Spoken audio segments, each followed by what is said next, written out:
ജീവിത പങ്കാളിയെ തിരഞ്ഞെടുക്കുന്നതിന് മുമ്പ് ഈ 5 കാര്യങ്ങളൊന്ന് മനസ്സിലാക്കി വെക്കാം. പെട്ടെന്ന് പറഞ്ഞിട്ട് പോവാ, സ്കിപ്പ് ആവാതെ കേൾക്കണം കേട്ടോ. കാരണം ഒരു തെറ്റായ തീരുമാനം ഒരു ജീവിതത്തിന്റെ സമാധാനം കവർന്നെടുക്കുന്ന പറയാ. അതായത് പ്രണയം മനുഷ്യനെ കീഴടക്കുകയൊക്കെ ചെയ്യും, പക്ഷേ സ്വഭാവം ഒരിക്കലും മുഖംമൂടി ധരിക്കില്ല എന്ന് പറയില്ലേ. അതുപോലെ ഒന്നാമത്തെ കാര്യം, നമ്പർ 1, വീണ്ടും വീണ്ടും കള്ളം പറയുന്ന വ്യക്തി. ചെറിയ കള്ളങ്ങൾ നിസ്സാരമെന്ന് കരുതരുത്. ഓരോ കള്ളവും വിശ്വാസത്തിന് ചുമരിൽ വീഴുന്ന ഒരു വിള്ളലാണെന്ന് പറയാം. വിശ്വാസം തകർന്നു കഴിഞ്ഞാൽ ബന്ധം പുറമെ നിൽക്കുന്ന പോലെ തോന്നിയാൽ നിങ്ങൾക്ക് ഉള്ളിൽ അത് ശൂന്യമായി തുടങ്ങുന്നതാണ്. നമ്പർ 2, രണ്ടാമത്തെ കാര്യം എന്താണെന്ന് അറിയാം, സ്വന്തം തെറ്റുകളെ ഒരിക്കലും അംഗീകരിക്കാത്ത വ്യക്തി എന്ന് പറയും. എല്ലാ കുറ്റങ്ങളും മറ്റുള്ളവരുടെ തലയിലേക്ക് ഇറക്കി വിടുന്നവർ, മാറാൻ ശ്രമിക്കില്ല അവർക്ക് എപ്പോഴും തെറ്റ് നിങ്ങളുടേതായിരിക്കുമെന്നാ പറയാം. ആത്മപരിശോധനയില്ലാത്ത മനസ്സിലെ ആത്മാർത്ഥ സ്നേഹവും വളരെ കുറവായിരിക്കുമെന്ന് മനസ്സിലാക്കാം. മൂന്നാമത്തെ കാര്യം എന്താ വെച്ചാൽ, നിങ്ങളുടെ വികാരങ്ങളെ വിലമതിക്കാത്ത വ്യക്തിയായിരിക്കും. നിങ്ങളുടെ കണ്ണീര് നാടകമെന്നും ഡ്രാമ, വേദന, ബലഹീനത ഒക്കെ കാണുന്നിടത്ത് സ്നേഹമുണ്ടാവില്ല.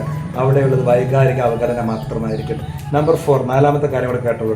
അമിതമായ നിയന്ത്രണം ഉണ്ടാകും. എവിടെ പോകണം നീയെ, ആരോടാ സംസാരിക്കുന്നത്, ഫോണൊന്ന് കാണിച്ചെന്ന് നോക്കട്ടെ, സംശയങ്ങളും നിയന്ത്രണങ്ങളൊക്കെ. ഇത് കരുതലിൻ്റെ ഭാഷയല്ല കേട്ടോ, വിശ്വാസമില്ലായ്മയുടെ നിഴലാണെന്ന് പറയാം. വിശ്വാസമുള്ള ബന്ധത്തിന് കാവൽക്കാരെ ആവശ്യമില്ല ഒരിക്കലും. അവസാനത്തും 5-മത്തും അത് കാര്യം, വാക്കും പ്രവൃത്തിയും തമ്മിൽ ഒരു പൊരുത്തം ഉണ്ടാവില്ലാത്ത വ്യക്തി. സ്നേഹം പറയുന്നത് എല്ലാവർക്കും കഴിയും കേട്ടോ, പക്ഷേ സ്നേഹം ജീവിച്ച് കാണിക്കുന്നത് വളരെ ചുരുക്കം പേർക്കാണ് കഴിയാമെന്ന് പറയാം. അതുകൊണ്ട് വിശ്വസിക്കേണ്ടത് വാക്കുകളെയല്ല, പ്രവൃത്തികളെയാണ്.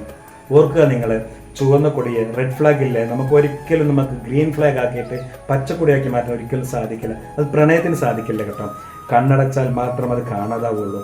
ജീവിത പങ്കാളിയെ തിരഞ്ഞെടുക്കുമ്പോഴേ സൗന്ദര്യത്തെക്കാൾ സ്വഭാവവും, സമ്പത്തിനേക്കാൾ സത്യസന്ധതയും, അതുപോലെ തന്നെ വാക്കുകളേക്കാൾ പെരുമാറ്റവും തിരഞ്ഞെടുക്കുക നിങ്ങൾ. കാരണം സന്തോഷകരമായ ജീവിതം കിടക്കുന്നത് പ്രണയത്തിൽ നിന്ന് മാത്രമല്ല, പരസ്പര ബഹുമാനത്തിൽ നിന്നും, വിശ്വാസത്തിൽ നിന്നും, ആത്മാർത്ഥതയിൽ നിന്നുമാണെന്ന് പറയാം.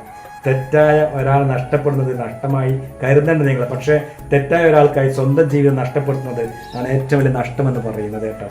എല്ലാവർക്കും നല്ല വരട്ടെ. ഒരുപാട് സ്നേഹം മാത്രം. Thank you.